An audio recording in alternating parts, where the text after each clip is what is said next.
दोस्तों एक बार फिर से आपका स्वागत है माई स्मार्ट यूपी बिहार के इस यूट्यूब चैनल में। दोस्तों अगर आपने अभी तक इस चैनल को सब्सक्राइब नहीं किया तो कर ले, जिससे कि आपको बिहार के नियोजित शिक्षक संबंधित हर एक छोटी बड़ी खबर लगातार मिलती रहे। दोस्तों सुप्रीम कोर्ट ने समान काम समान वेतन को लेकर बिहार के नियोजित शिक्षकों की पुनर्विचार याचिका को भी खारिज कर दिया है। कोर्ट ने स्पष्ट कहा है कि वो अपने पुराने फैसले पर जो 2-3 साल पहले सुनाई गई थी उस पर कायम है। आपको बता दें कि सर्वोच्च न्यायालय के इस निर्णय से बिहार के करीब 5 लाख शिक्षकों को झटका लगा है। सबसे खास बात यह है कि इस मसले पर बिहार सरकार के साथ केंद्र सरकार भी कंधे से कंधा मिलाए खड़ी है। हालांकि शिक्षकों का अब भी यही कहना है कि इसको लागू करवा कर रहेंगे और एक ही विद्यालय में एक ही काम के लिए 2 अलग अलग वेतनमान उनके संवैधानिक अधिकारों का उल्लंघन है। बहरहाल दोस्तों इन सबके बीच हम जानते हैं कि आखिर ये नियोजित शिक्षक क्या होते हैं और सरकार समान काम के लिए समान वेतन देने से डरती क्यों है। तो दोस्तों ग्रामीण स्तर पर बेरोजगार युवाओं को रोजगार के अवसर मुहैया कराने और शिक्षकों की कमी झेल रहे सरकारी विद्यालयों में वर्ष 2003 से शिक्षा मित्र रखे जाने का फैसला किया गया था। उस समय 10वीं और 12वीं में प्राप्त किए अंकों के आधार पर इन शिक्षकों को 11 महीने के कॉन्ट्रैक्ट पर रखा गया था। इन्हें मासिक 1500 रुपये का वेतन दिया जा रहा था। फिर धीरे धीरे उनका अनुबंध भी बढ़ता रहा और उनकी आमदनी भी बढ़ी।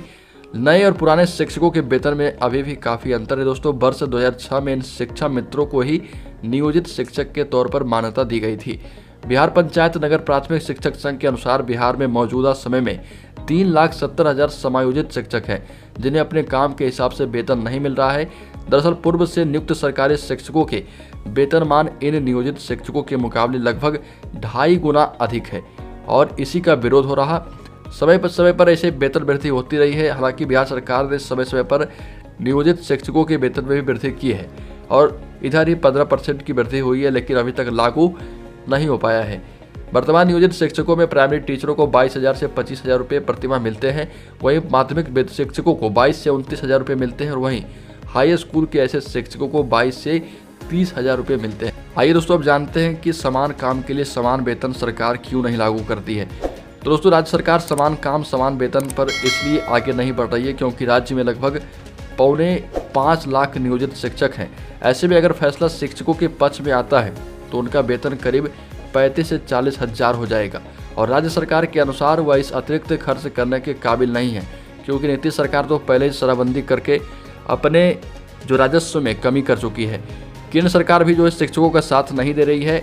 गौरतलब है कि सुप्रीम कोर्ट में वर्ष 2018 में ही जब केस पर बहस हो रहा था तो केंद्र सरकार की ओर से अटॉर्नी जनरल वेणुगोपाल ने कहा था कि समान वेतन देने में 136 लाख करोड़ का अतिरिक्त भार केंद्र सरकार पर पड़ना है और जो कि संभव नहीं है कि केंद्र सरकार वहन कर दे उसे। और इस पर दोस्तों अगर ये लागू होता है समान काम समान वेतन तो इसमें 28,000 करोड़ का खर्चा राज्य सरकार पर भी पड़ेगा। और राज्य सरकार के वकील ने भी कहा था कि आर्थिक स्थिति नहीं है कि लगभग 4.25 लाख नियोजित शिक्षकों को पुराने शिक्षकों के बराबर समान वेतन दे।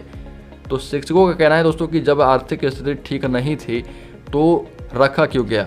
समान काम समान वेतन देने पर सरकार को सालाना 28,000 करोड़ का बोझ पड़ेगा और एरियर देने की स्थिति में 52,000 करोड़ का भार भी पड़ेगा। लेकिन दोस्तों इस सब के बीच नियोजित शिक्षकों का कहना है कि हम समान काम समान वेतन को लागू करके रहेंगे।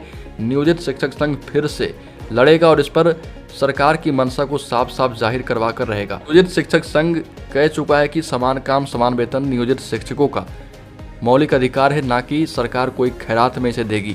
तो दोस्तों अभी के लिए इतना ही। बिहार के नियोजित शिक्षक संबंधित हर एक छोटी बड़ी खबर को पाते रहने के लिए सब्सक्राइब करें माई स्मार्ट यूपी बिहार के यूट्यूब चैनल को। मिलते हैं अपनी नेक्स्ट वाली वीडियो में, तब तक के लिए जय हिंद, जय भारत, वंदे मातरम।